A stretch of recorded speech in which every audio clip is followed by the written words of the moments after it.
Hey everybody, it's me, RunnerEye. Oh, brother, this guy stinks! And today, we're going to be going through who I predicted to win each season of Drag Race. So as you probably know, the Drag Race fans love to try and predict who's going to win each season as soon as the cast drops. And so today, we're going to be going through who I predicted to win each Drag Race season, seeing how correct or very incorrect I was. And to make it more fun, we're going to be talking about specifically the initial predictions that I had. So like no late season predictions where things get a little bit more obvious of who's going to win because we've seen like half of the competition. I'm talking like the early predictions. Keep in mind that these are the people who I predicted to win the season. These weren't the people who I necessarily was rooting for, and that is something that I just want to say for when we get to season 12. We'll talk about it later. Anyway, with that out of the way, let's get right into the video. So first up, we have seasons 1 through 6, and I have some bad news, guys. Unfortunately, I am that blue fish from Finding Nemo, because I don't remember any of my predictions through seasons 1 through 6. I think it was because I was spoiled on those seasons going into it. There is someone in my life who's like, yeah, that's Jinx's season, or yeah, that's Raja's season, that's, you know, Bianca's season. And so I think I was spoiled going into every single one of them, so I don't remember if I had any winner predictions. I don't think I did, and so I'm not gonna, you know, sit here and lie to you for like 6 seasons straight, pretending that I had predictions for seasons that I didn't. Apologies for myself 10 years ago when I was 14. I should have used my prediction powers to understand that in 10 years I would have a YouTube channel and I'd be talking about this very thing, and I'm so sorry that I didn't. So we're gonna start at season 7, which was my first ever Drag Race season, and my season 7 winner was Ginger Minj, which is kind of ironic considering she just won All Stars 10. So I did kind of predict that correctly if you think about it like some kind of like abstract, not very, you know, linear way. Now granted, I did watch this season against my will. My sister had put it on the TV and I was forced to watch it because I was too lazy to get up and go to a different room. And so I wasn't watching this season with that much kind of like hyper focus, like actually paying attention to what was going on. But I do remember thinking that going into the finale that Ginger Minj was going to win. I remember, I think I was having a shower while the finale was happening, and then I went down to check like who had won, and then Violet had won, and I was like, oh, that's kind of weird. I thought Ginger would win. And then I left, and then I moved on with my life. You know, some of you Drag Race fans need to learn about that. Just guess what I wasn't doing? I wasn't cyberbullying the queens. I was cyberbullying the queens. I was also too young to have a Twitter account at that point, but you know, I could have if I wanted. I'm sure I was pretty crafty. I could have found a way to cyberbully some people if I really wanted to.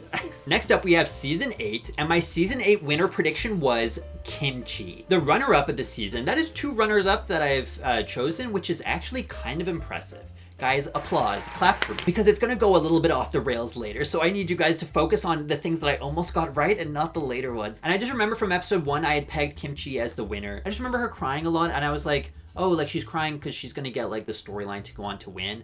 But now looking back, it's like that season was like steamrolled by Bob, and I don't know why I didn't predict Bob at the time, because it was kind of really obvious looking back. But you know, hindsight's 2020. Hindsight's 2020, and you can predict the past with 100% certainty, but you can't predict the future.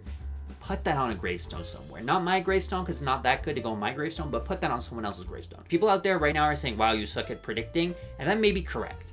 But when we get on to the next season, you're gonna lose your freaking mind, because next up we have season 9. My predicted winner for season 9 was Sasha Velour. You guys can each, because this is one of my most proudest like possessions of like an achievement that I could possibly have, because Sasha Velour was one of the most like unpredictable winners of the show. Everybody thought it was going to Shea Coulee, every single person, but no, not me, because I am psychic. You guys don't understand. The energies were coming to me, and they were all speaking to me with these little voices in my head, and they were saying Sasha Velour was gonna win. And guess who I trusted? Did I trust reality, or did I trust the voices, the crazy little voices in my head? I trust the crazy little voices. And look where I ended up.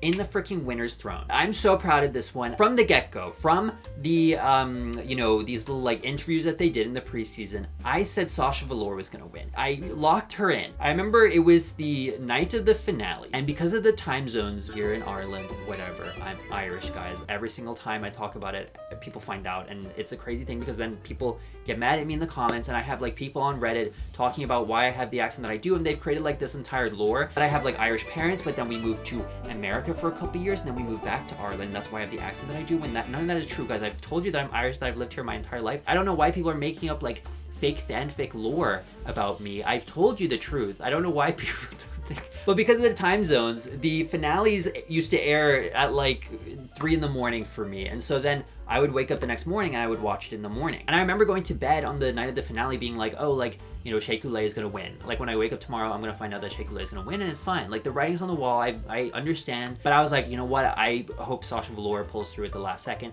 And guess what freaking happened? I actually caused the rose petals to happen, guys. That was me. I did that. I woke up the next morning and I saw like Sasha Velour rose petals, and I was like, oh, did something happen? I watched the episode and I was like, something did happen. Something did happen. I am a psychic. I did predict that, and I did cause the rose petals to happen, guys. Anytime that you see those rose petals, you know, referenced on Drag Race, just know that was me. That was she actually was just gonna take off her wig into nothing underneath, like just a bald head, and I was the one who had manifested the petals in there, and then when she shook them out, it fell down, and she didn't actually know that that was gonna happen. That was all me. Yeah, so if you want to put that in like the Drag Race wiki or something, like I would, you know, appreciate if we could correct history there. So next up we have season 10, one of my most hated seasons of Drag Race. My winner prediction for season 10 was Ms. Cracker. In the sense that if you were not in the Drag Race fandom around this time, this might seem like a little bit of a left field, you know, pick for me, that you might be like, why did you think that Ms. Cracker was gonna win? But I cannot stress how hyped Ms. Cracker was going into this season. Like both her and Monet had the connection of being, you know, drag related to Bob the drag queen. So they both had that like good association going in because everybody loves Bob. And then she had a pretty couple strong first episodes. And then on top of that, she also had like a whole storyline about anxiety. And so from this, she kind of had like an underdog edit, and she also had like the underdog edit in regards to, you know, Aquaria and her were being compared to each other, but it was Ms. Cracker who was getting like called out for copying Aquaria. And I think that all of these, you know, good associations compounded by the fact that she was Blonde and white? I'm just kidding. led to the fandom absolutely adoring Ms. Cracker. Obviously that seems a little bit crazy now because she kind of lost all of that goodwill with the fans after All Stars 5. But at the time of season 10, you know, people absolutely adored her. I remember at the time of this season, I went to a Work the World event thing, like a live show, which I still have footage of, and I've always been like, why do I have this footage on my phone? Because I'm never going to use it, but I'm actually using it right now. So guys, like if you have that weird sock that you didn't want to get rid of because you felt bad for getting rid of it and putting it in the bin, just know that you might use that sock eventually. If you have a photo that you're like, why do I have this, you know, picture of, you know, a piece of food that I ate like 5 years ago on my phone, should I delete it? It's gonna come in useful. Never get rid of it. You hoard every single thing that you can. You never know if you're gonna get another one. But at one point during the show, they asked the crowd to like clap for who they were rooting for on season 10, and they went through each of the queens, and everyone got like a light handful of claps in the crowd until they said Miss Cracker's name, and like the entire like theater erupted into like screams, and like they wouldn't stop screaming for ages. So like Miss Cracker had so much hype going into this season, and so going into that season, I was under the impression that all this hype was going to build up to Miss Cracker winning, and then she didn't win, and I was incorrect for the third time. I don't remember, guys, I've lost track already. Another loss on the board, put it on there. So next up we have season 11, and my season 11 winner pick was Yvie Oddly. That's number 2 on the board, my second correct guess of the night. And you may be thinking like, RunnerEye, you're such a genius for getting this correct, and you know, who am I to disagree with you? But in my opinion, like Yvie Oddly was one of the more easily identifiable, you know, winners of the show. Like preseason, there was just something about her vibe, which I got correct. Every couple of seasons of Drag Race, they like to go for a winner which is a little bit off the beaten path. It might be a little quirky or a little bit, you know, eccentric. And Yvie just seemed like a perfect kind of fit of that kind of mold of winner that they like to do. I do remember almost doubting myself when it came to this prediction in like the latter half of the season, because I was suspecting that they might give it to Brooklyn Heights. But I was still pretty confident with Yvie by like the girl groups challenge in the last competitive episode. And so I ultimately did think that they would give it to Yvie, and I was correct. So next up we have season 12. And we listen and we don't judge, because my predicted winner for this season was the pie person.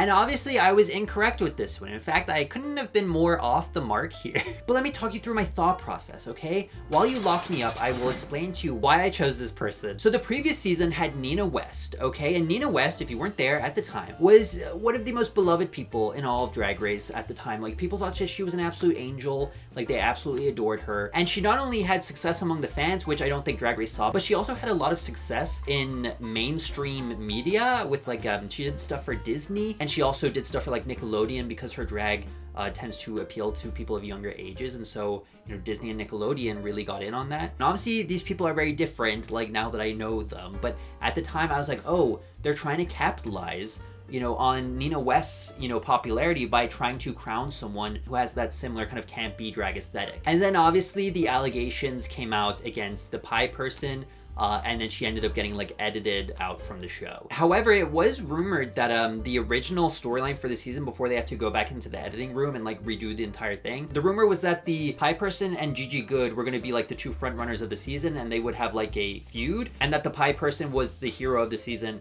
and that Gigi Goode was the villain. So if those rumors are true, she probably would have won if this entire like situation didn't happen. So there is like an actual like reality where I could have been correct. Now, I would like to say that I'm glad I was not correct. And so I'm glad that the person who I was actually rooting for on the season, Jada Essence Hall, ended up winning and not my predicted winner. Thank the Lord. It's kind of like best case scenario, honestly. So next up, we have season 13. And I feel like I'm in the trenches because I feel like I'm going to have to explain myself again as to why I chose this person. Because it seems like a very left field pick. But my predicted winner for season 13 was, and I'm not even kidding, Tina Burner. Now, this might seem like a crazy pick because a lot of people make fun of Tina Burner because of her red, orange, and yellow aesthetic that she had throughout that entire season, and for the fact that she had some kind of like memeable performances, like the rapping verse that she did in the first episode, and also she's just become a meme since then with like the rainbow wig and stuff. So I'm fully aware that people might look at me here and be like, Pierce, like, what were you even, what was the thought process, if there even was one? And there was, and let me explain. From preseason interviews, I just had the impression, this kind of gut instinct, that Tina Burner would be like the biggest personality on the season. I thought she would be like one of the main characters. She was also a huge name in New York, that kind of reputation that she had coming in, along with me thinking that she was going to be like a huge personality and that the entire season will revolve around her. And then the season started and I was like, okay, like, she's, not really that prevalent in the edit, but she's going to come in, by episode like 3 or 4. And then she's basically invisible for like half of the season until they randomly just get rid of her on a challenge where she didn't even do that bad. So next up, we have season 14. And my season 14 winner prediction was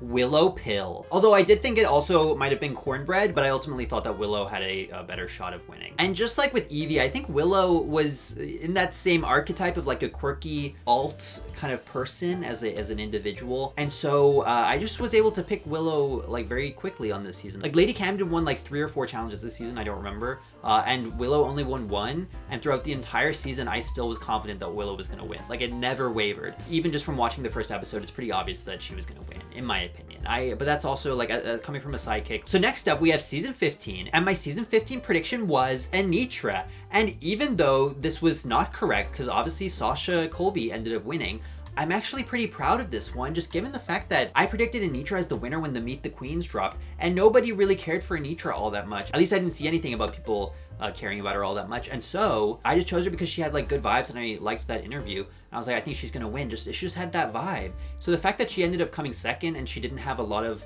fan support going into the season, I think is actually a pretty good guess, or at least I didn't see fan support. I don't know. Maybe I'm not really in the fandom, guys. I don't see these things. But all I remember is that around this time when the cast dropped for this season, everybody was saying Sasha Colby was gonna win. If everybody's gonna dogpile on Sasha Colby saying Sasha Colby's gonna win, I was like, okay, I'm gonna do a little bit of a left field pick here. And I chose Anitra and ended up choosing accidentally the person who was the runner-up of this season, which I think is pretty impressive. Especially when I went against the grain and didn't just jump on the Sasha Colby bandwagon like I did, because I learned with Miss Cracker that doesn't work. But it did this time, so maybe I shouldn't have like doubted you guys, but I did. So next up, we have season 16, and my season 16 winner pick was Dawn. And Dawn! I love Dawn! Oh, it's Dawn! Now, Dawn was someone who I, for some reason, was very confident was gonna win season 16, and I almost remember being a little bit like cocky about it, where I was like, she's guaranteed top 4. Like, why are we even, why would you ever think that she's not gonna be top 4? Spoiler alert, she wasn't in the top 4. That was wrong. I just thought that she had that kind of sense of humor that would appeal to RuPaul, while also having an aesthetic and personality that would appeal to like Gen Z viewers. And I just thought, I don't know why, but I just assumed going into the season that they would want a winner who would appeal to like young Gen Z. Now next up we have season 17, and my winner prediction for season 17 was Corey King, which is another one which is incorrect, obviously, but I'm kind of proud of this one because I chose Corey King as my winner pick in the preseason when the cast first dropped, and I was so, again, another one like Dawn, I was just so confident that she would be top 4. I was like, yeah, of course she is. She has like that kind of that magnetism, that kind of charisma, that humor that I thought RuPaul would really connect with. And then on the season, she didn't do that good, and RuPaul did not connect with her humor, and she went home like halfway through the competition. And I just remember, again, being so confident about this. And I remember I was at a club in January, a gay club, I guess I'd have to specify, because I was talking to this group, and we were talking about Drag Race, and they said like, who do you think is going to win this season? And I was like, oh, Corey King. And they were like, what? And I remember them being very shocked and very like, not even just shocked, but kind of like, you're such a dumbass. Why would you choose Corey King? She's not going to win. But I was so confident that she would win that I was like, you know, I didn't even understand. Like, they were like, oh yeah, she's going to be like an early out. And I was like, how are you seeing, like, on what planet is she going to be an early out? Granted, she was kind of like a mid out, so neither of us were correct. I was very confident that she would be a winner. And again, it was something that I was like, yeah, of course she is. Like, of course she's going to be in the top 4. Like, why wouldn't she be? And then again, she was not in the top 4. Despite the fact that she went home like halfway through the competition, she is kind of like the breakout star of season 17, or at least one of the breakout stars of season 17. And people absolutely love her now, and I'm sure that those same people in the club probably love Corey King now, and probably look back. I hope they think about it every single night, and they look back when they freaking sneered at me for saying that Corey King was gonna win, that they go like, you know what, Pierce, I'm sorry. So those were my Drag Race winner predictions. Let me know yours down in the comments. If you like this video, please think about subscribing, as it really helps the channel. I have an Instagram and a TikTok. If you wanna go follow me over there, please do. I also have a Patreon, which has an extended version of this video where I talk through all of the predictions of the Patreon members. And there's also like so many extra, you know, little videos that I've created throughout like the past year and a half that I've had the Patreon that you can go see over there if you want more content from me and want to support the channel. Thank you so much for watching, and I will see you in the next video. Goodbye.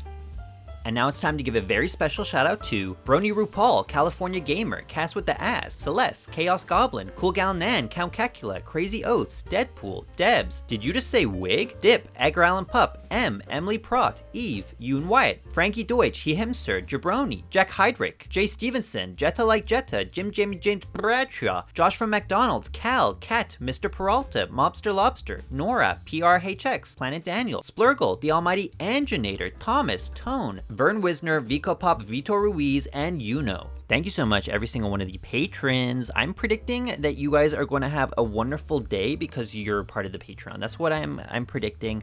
Actually, I think June 24th of June 24th of July 2026. That is going to be your day, okay? Like, something's going to happen that day, and it's actually, I'm just predicting that something amazing is going to happen that day, and it's going to change your life forever. And so, thank you so much for being part of the Patreon. Thank you so much for supporting the channel. Have a wonderful day, and have a wonderful, what was it, July, whatever date that I just said, that was very normal and very real. Have a wonderful that date also.